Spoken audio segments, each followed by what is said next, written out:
In many competitive video games, players bank on patches to save their favorite bad character or their bad weapon from being bad anymore. In games with frequent patches like Valorant, League of Legends, or Smash Ultimate, this is viable.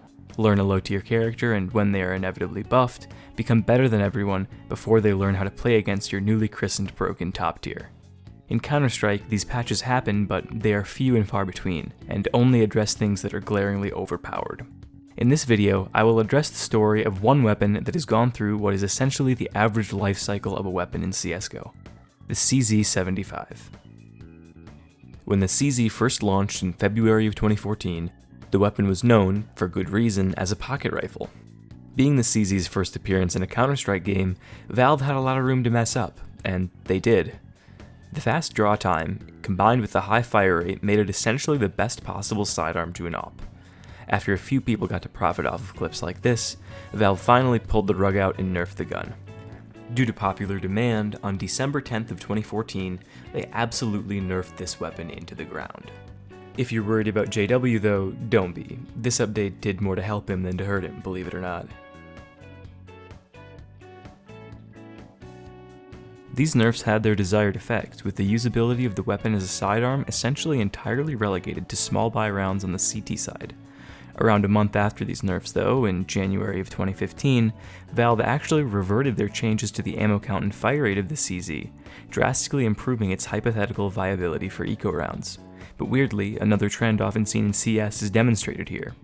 Pros just didn't seem to care about this buff.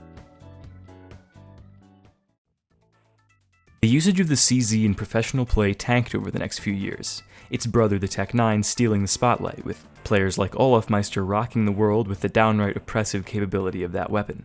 On the CT side, the P250 was used in most cases that the CZ was used in before, with its low draw time, high ammo count, and relatively low time to kill compared to its price, making it the optimal sidearm in most cases. Throughout this time though, the CZ had been sitting in the shadows, still a very viable option, unused. People looked at the CZ and remembered what it was, and when they tried to use the weapon, it just seemed underwhelming compared to its former self. It took 2.5 years, until mid-2017 with the Tech-9 nerf, for people to pick up on how deadly this weapon could still be in eco rounds.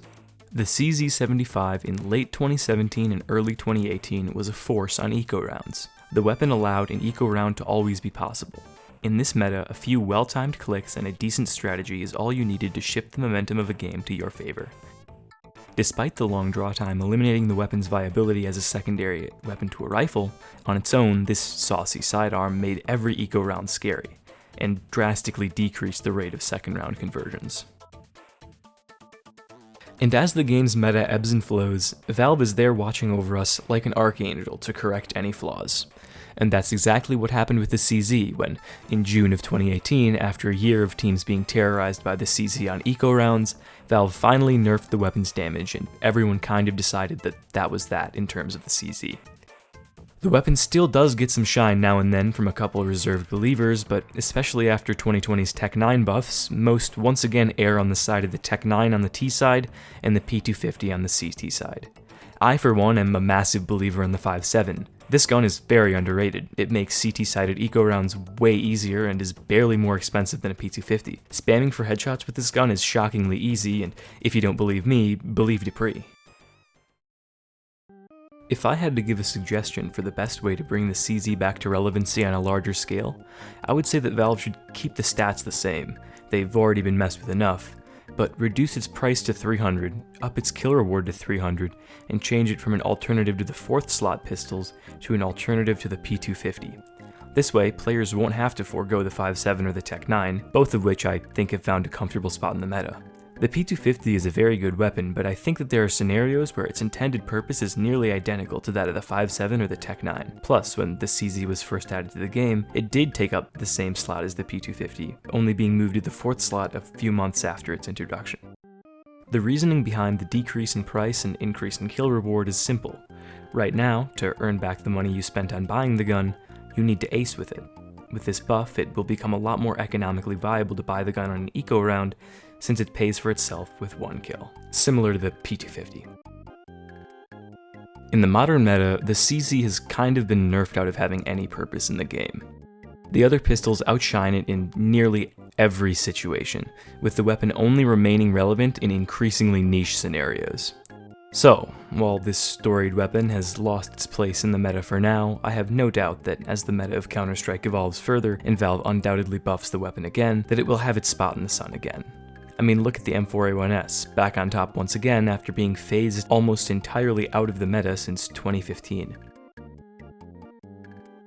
As far as the hero of this story goes, JW is still playing.